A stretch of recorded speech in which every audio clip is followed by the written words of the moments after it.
Welcome to the Deep Dive. We're your shortcut to expert insights, pulling directly from, well, the source. Today we're really digging into leadership and personal growth, our focus. Actionable wisdom from the North Campus CEO Luncheon, specifically November 12th, 2025. We've got insights from Gale Nelson. He's the president and CEO of Big Brothers Big Sisters of Miami. And this isn't just theory, right? This is strategy built over 30 years. Our mission here is pretty clear.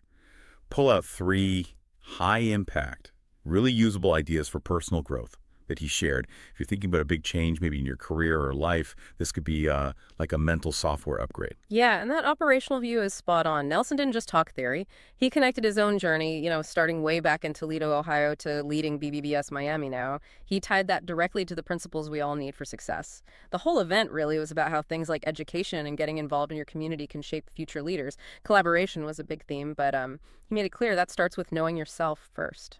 Knowing yourself, yeah, and then figuring out what to do with that knowledge. Let's start with the organization itself, Big Brothers Big Sisters Miami.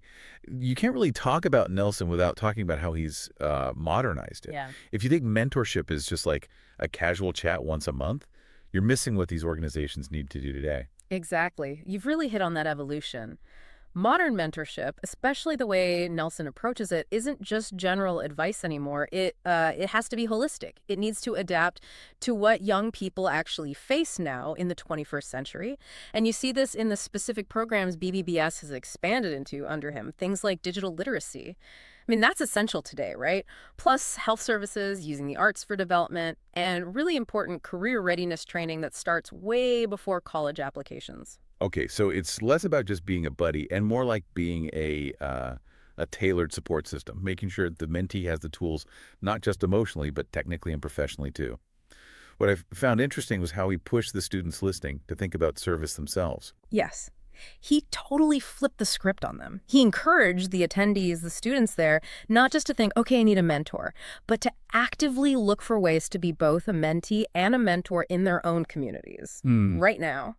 Wait, being a mentor when you're still finding your own way, that feels backwards to some people. Like you need the big title first. And that's the core insight Nelson was sharing. You don't need to be CEO to offer guidance. Everyone, no matter where you are on your path, has something valuable, a skill you learned, a challenge you overcame, something that can help someone just starting out. It creates this two-way street of support that actually strengthens the whole community. You're not just waiting for heroes.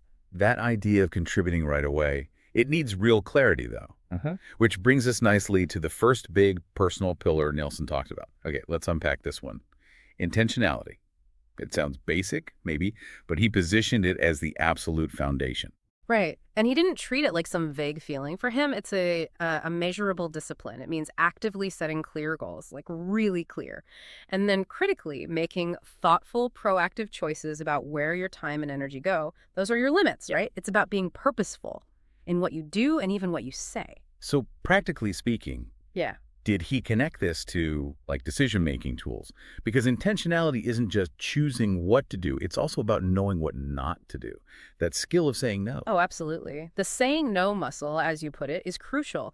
He basically suggested intentionality requires a kind of daily check-in.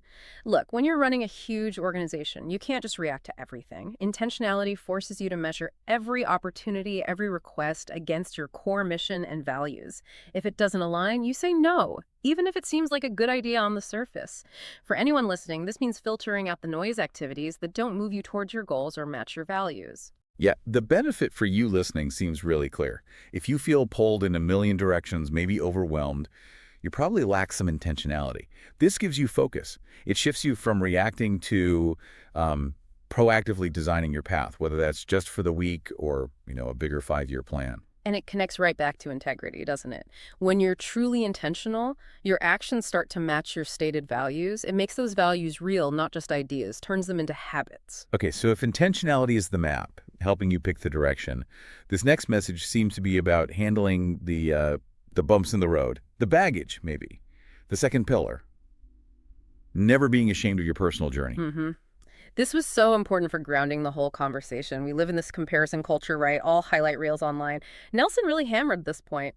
Comparing your own messy, behind-the-scenes reality, your struggles, your pace to someone else's polished image, that will just paralyze you. It kills self-acceptance. I sometimes worry that embracing your journey can sound a bit passive, like just letting things happen.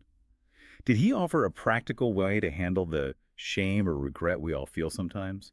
How do you actually embrace the mistakes? He did. He offered a way to reframe it. He encouraged the audience to see failures and challenges not as like black marks on your record, but as your own personalized curriculum, your unique training program. Those tough times, he argued, they build perspectives and resilience that someone who had an easy ride just doesn't develop. Embracing the journey means seeing those challenges as, well, essential ingredients, the data points that actually qualify you for whatever comes next. I like that. Failures as unique qualifications. It totally shifts how you think about it. Instead of hiding the detours, you learn how to talk about what they taught you. Exactly right. When you own your whole story, the good stuff and the stumbles, you give yourself permission to actually see how far you've come. You stop obsessing over some imaginary perfect finish line and start appreciating the ground you've already covered. And that's essential for building real momentum. That momentum idea flows right into the final pillar. Confidence. Confidence can feel like this thing you either have or you don't. But Nelson talked about it like a resource you have to build up through choices. So here's where it gets really interesting for me. We've got intentionality as the map, embracing the journey as accepting the terrain you're on. How does confidence fit in? How does it fuel the whole system? Confidence is basically the belief you can use the map, no matter how rough the terrain gets. Nelson put it together really well. Believing in yourself and the choices you make, especially those small, intentional ones we talked about, that reinforces your ability to actually move forward. With clarity, with strength. Think about it. If you intentionally decide to finish one small task today, and you actually do it, you've just given yourself concrete proof. Evidence that you can trust yourself. That little piece of evidence, that's the building block of confidence. Right? It's like a feedback loop you have to consciously create. The more small, intentional steps you take that align with your values and succeed at them, the more evidence you gather that you can rely on your own judgment. And that's where real confidence comes from, not just, faking it. Precisely. And if you zoom out to the bigger picture, like leadership, the synthesis is really powerful.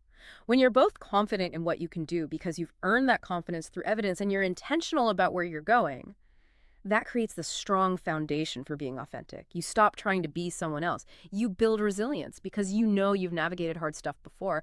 This whole system, this is the so what for you listening. It's not just for running a company. It's about setting up an effective leadership structure for your own life.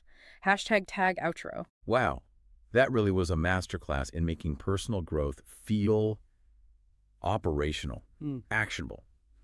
So just to quickly recap those 3 core takeaways from Gale Nelson. First, intentionality. Know your values, make purposeful choices, filter the noise. Second, embracing your unique journey. Drop the comparison game. Use your failures as unique qualifications. Own your whole story.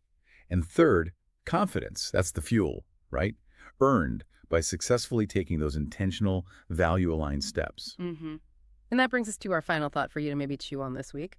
Nelson really encouraged everyone there to be both a mentee and a mentor, right now in their community. So if intentionality means lining up your actions with your values, here's the question. What's one specific intentional step you can take this week to play that dual role? Maybe it's just 5 minutes asking for advice from someone experienced, or maybe it's proactively sharing something you learned the hard way with someone else who's just starting out. Think about how that clarity you're building for yourself, that intentionality, that confidence, how it can actually empower someone else starting today.